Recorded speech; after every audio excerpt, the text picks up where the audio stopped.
నమస్తే తెలుగురాజ్యం స్వాగతం. నేను సంధ్య. ఏపీ రాజ్యసభ అభ్యర్థులు లిస్టు ఫైనల్ అయిపోవడం, నామినేషన్ వేయడం మనందరికీ తెలిసిన విషయం. ఈ నేపథ్యంలో అటు జనసేన నుంచి లింగంనేని రమేష్ విషయంలో, దాంతో పాటు చింతకాయల విజయ్కి సంబంధించి ఈ రెండు అంశాలు పెద్ద ఎత్తున చర్చకు దారితీస్తున్నాయి. ఎందుకంటే కూటమిలో ఉన్నారు.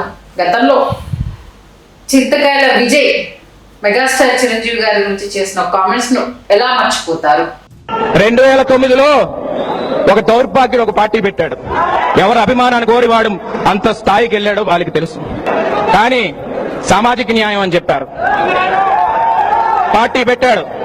తన మీద మోజుతోనో తెలియదు, డ్యాన్స్ తోనో తెలియదు, స్టెప్పులతోనో తెలియదు, కొంతమంది ఓట్లేశారు. 80 లక్షల మంది ఓట్లేశారండి. ఆ 80 లక్షల మందికి వాళ్ళ దగ్గరికి వచ్చి వాడు ఎప్పుడన్నా కానీ నేను తాకట్టు పెడతానని పార్టీ అని ఒక్కసారి చెప్పాడని 80 లక్షల మంది తెలుగువాడి గౌరవాన్ని మూట కట్టి తీసుకెళ్లి సోనియా గాంధీ కాలు దగ్గర తాకట్టు పెట్టిన దౌర్భాగ్యుడు చిరంజీవి అని చెప్పి ఈ సందర్భంగా మీ అందరికీ సవినయంగా మనది అన్న అంశానికి సంబంధించి కొంత వ్యాఖ్యలు భగ్గుమంటున్నాయి. ఈ నేపథ్యంలో అసలు మొన్నటి వరకు చింతకాయల విజయ్ని పక్కన పెట్టేశారు. ఆ రేస్ లో అసలు చింతకాయల విజయ్ పేరు ఎక్కడా వినిపించలేదు. కానీ సడన్ గా చింతకాయల విజయ్ని ఫైనల్ చేయడం ఇంకా ఏం జరిగింది తెలుసుకునే ప్రయత్నం చేద్దాం. చరిత్రకారులు, రాజకీయ విశ్లేషకులు చిల్లాగడ్డి శ్రీకాంత్ గారు మనతో ఉన్నారు. ఆయన మాట. శ్రీకాంత్ గారు నమస్తే. నమస్కారం అండి. మొట్టమొదటిసారిగా నాకు తెలిసి జనవరి ఫిబ్రవరి, అంటే జనవరి ఎండింగ్ లో ఫిబ్రవరి స్టార్టింగ్ లో మీరు చాలా క్లియర్గా చెప్పారు చింతకాయల విజయ్కి రాజ్యసభ ఇచ్చేందుకు సుముఖంగా ఉన్నారు అనేసి. ఆ పేరు తెర మీదకి రాగానే చాలా రకాల అంశాలు రావడంతో అదే ఫిబ్రవరి ఎండింగ్ లో అతన్ని కొత్త పక్కన పెట్టారు అనేసి అంటే ఒక మంచి విశ్లేషణ చేయడం జరిగింది. సీన్ కట్ చేస్తే ఇప్పుడు విజయ్ని కన్ఫర్మ్ చేయడం ఏం జరుగుతుంది? చింతకాయల విజయ్ గారి కనుసన్నలలోనే తెలుగుదేశం పార్టీకి సంబంధించినటువంటి సోషల్ మీడియా విభాగాలన్నీ కూడా అవి కర్తవ్యోన్ముఖంగా అవి 24/7 పనిచేస్తున్నటువంటి విషయం ముందుగా ఇక్కడ స్పష్టం చేయదలుచుకున్నాం. ఎందుకంటే తెలుగుదేశానికి సంబంధించిన సమస్త సోషల్ మీడియా అకౌంట్స్ కావచ్చు, అట్లాగే యూట్యూబ్ ఛానల్స్ కావచ్చు, ఇవన్నీ కూడా చింతకాయల విజయ్ మరియు ఆయన మిత్ర బృందం, వాళ్ళ యొక్క సాంకేతిక బృందం ఏదైతుందో వాళ్ళు పూర్తిగా వీటిని వాళ్ళు అనుసంధానించి వాటిని ముందుకు తీసుకెళ్తున్న విషయం పార్టీలో ఉన్నటువంటి వాళ్ళందరికీ తెలిసినటువంటి విషయమే.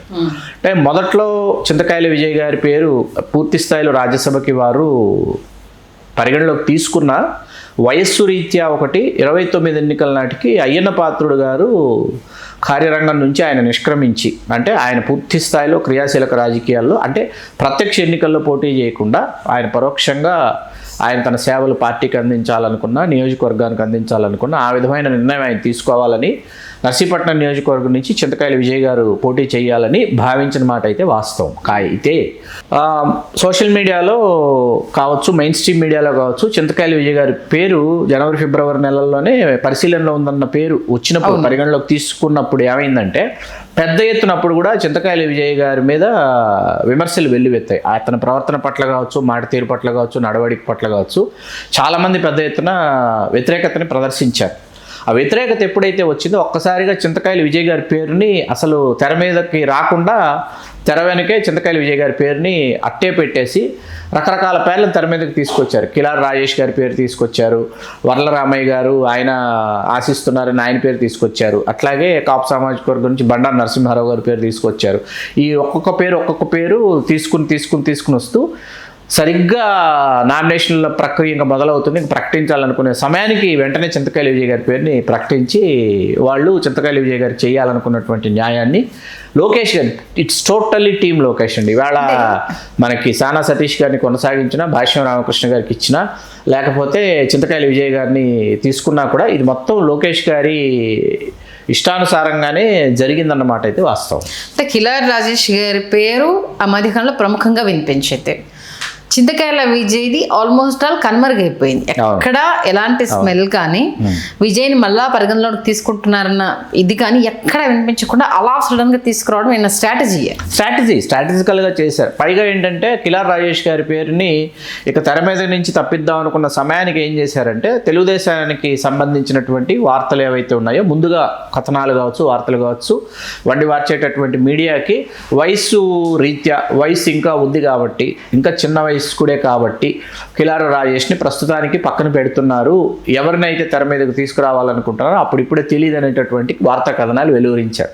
ఓకే, వెలువరించిన తర్వాత ఇక్కడ ఆశ్చర్యకరమైన విషయం ఏంటంటే మన విజయ్ చింతకాయలు గారు కావచ్చు, లేకపోతే కిలార రాజేష్ గారు కావచ్చు, వీళ్ళిరువురు సమవయస్కులే అనమాట. అవును, అంటే రాజ్యసభకి ఎంపిక చేసేటటువంటి ప్రక్రియ ఏదైతే ఉందో, రాజ్యసభకి నామినేట్ చేసేటటువంటి అభ్యర్థులు ఎవరైతే ఉంటారో వాళ్ళ యొక్క స్థాయి కావచ్చు, లేకపోతే వాళ్ళ యొక్క సాంఘిక హోదా కావచ్చు, వాళ్ళ యొక్క నేపథ్యం కావచ్చు, వీటికి సంబంధించి చంద్రబాబు నాయుడు గారు అర్థాలే మార్చేశారని మనం అనుకోవచ్చు.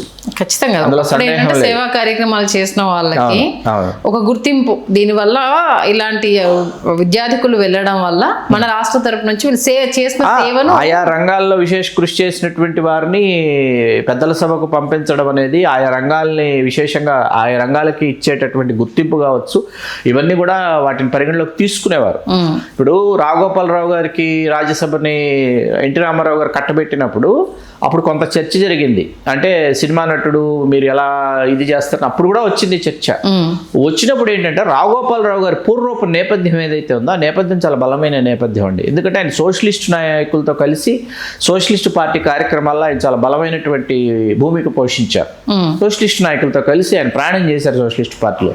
తర్వాత రంగస్థలానికి ఆయన చేసినటువంటి సేవ, తెలుగు నేల మీద రంగస్థలానికి చేసినటువంటి సేవ, ఒక నటుడిగా ఆయన కీర్తిశేషులు అనేటువంటి నాటకంలో బైబిడిపేట రాధాకృష్ణ గారు రాసిన కీర్తిశేషుల నాటకంలో మురారి పాత్ర ద్వారా ఆ భావితరం నటులకి, ఆయన సమకాలికులతో పాటు భావితరం నటుల మీద రాఘోపాలరావు గారు వేసినటువంటి విశేషమైనటువంటి ముద్ర, ఇవన్నీ కూడా పరిగణలోకి తీసుకున్నారు. అప్పుడు తీసుకుని ఆయన సోషలిస్ట్ పార్టీకి చేసిన కార్యక్రమాలు కావచ్చు, రంగస్థలానికి చేసిన సేవలు కావచ్చు, ఇవన్నీ కూడా మేము పరిగణలోకి తీసుకున్నాం. కేవలం తెలుగు సినీ కళాంతలికి చేసిన సేవలు మాత్రమే కాదు, ఇట్లా రామారావు గారు అప్పుడు చెప్పినటువంటి విషయం నాకు ఇప్పటికీ గుర్తు వస్తుంది. ఓకే, అట్లా ఏంటంటే ఒక స్థాయికి చెందినటువంటి వాళ్ళని నామినేట్ చేయటం, వాళ్ళ యొక్క బ్యాక్గ్రౌండ్స్ చెక్ చేసుకోవడం అనేది మీకు సబబుగా అనిపించేది. ఇప్పుడు ఏంటంటే ఇప్పుడు మరీ ముఖ్యంగా చింతకాయల విజయ్ గారి పేరు ప్రకటించిన తర్వాత ఏంటంటే గతంలో చిరంజీవి గారి గురించి అతను చేసినటువంటి వ్యాఖ్యల్ని ఇవాళ అందరూ మళ్ళీ తీసుకొచ్చి ఆ వీడియోని తీసుకొచ్చి ఇవాళ మళ్ళీ దానిని వైరల్ చేసి, అంటే గతంలో కూడా ఆయన పేరు వచ్చినప్పుడు అదే వీడియోను వైరల్ చేయడం వల్ల కొంత స్తబ్దుగా అయిపోయింది. ఇప్పుడు మరలా నామినేషన్ కి తీసుకురావడంతో కూటమిలో ఉన్నప్పుడు ఒకరినొకరు గౌరవించుకోవాలి కదా. బాలకృష్ణ గారు శాసనసభ సాక్షిగా వాడు వీడు ఎవడు అన్నప్పుడే శాసనసభలో ఉన్న జనసేన శాసనసభ్యులు ఎవరూ కూడా పెదవి విప్పలేదు, అందరూ మౌనముద్ర వహించారు. అంతకంటే అవమానం మరొకటి ఉండదు. పొత్తు ధర్మం అన్నప్పుడు, పొత్తు ధర్మంలో భాగంగా అన్నప్పుడు ఏంటంటే మన కుటుంబ సభ్యుల్ని ఎవరైనా కించపరిచినా విమర్శించినా మీరేంటంటే దానికి ఖచ్చితంగా సమాధానం ఎవరో ఒకరు చెప్పి తీరాలి. కానీ అటువంటి శాసనసభ సాక్షిగా ఎవరు అటువంటి చర్య వాళ్ళు చేపట్టలేదు. ఎవరు ఏ ఒక్క మాట కూడా వాళ్ళు బాలకృష్ణ గారి మాటలను అసలు ఖండించే ప్రయత్నం చేయలేదు వాళ్ళు. అలా ఇప్పుడు ఆయన చింతకాయల విజయ్ గారి బాధ అంతా ఏంటంటే గతంలో చిరంజీవి గారు అప్పుడు ప్రజారాజ్యం పార్టీ నెలకొల్పినప్పుడు వీళ్ళు కకావికలైపోయి ఓడిపోయినటువంటి నేపథ్యం కనిపిస్తుంది అనమాట. అంటే తెలుగుదేశం పార్టీ అధికారంలోకి వచ్చేసేది, చిరంజీవి గారు రావటం వల్ల తెలుగుదేశం పార్టీ అధికారంలోకి రాలేకపోయింది, మేము ఓడిపోయామనేటటువంటి బాధ ఉంటుంది. అది సహజమే ఎవరికైనా. దాన్ని మీరు నిర్మాణాత్మకంగా విమర్శించవచ్చు, దానిని మీరు చాలా నిర్మాణాత్మకంగా సహేతుకంగా మీరు విమర్శించవచ్చు. ఎందుకంటే చిరంజీవి గారు మీరు పార్టీ నెలకొల్పి మీరు అధికారంలోకి రావడానికి మీరు విశేషంగా ప్రయత్నించి మీరు అధికారంలోకి వచ్చి మేము వెనకబడి ఉంటే దానిని మేము స్వాగతించేవాళ్ళం. మీ వల్ల మీరు అధికారంలోకి రాలేదు, మేము అధికారంలోకి రాలేదు, తిరిగి రాజశేఖర రెడ్డి గారు అధికారంలోకి వచ్చేలాగా మీరు మీ పార్టీ ఇదయిందండి, అట్లా మీరు నిర్మాణాత్మకంగా విమర్శించవచ్చు.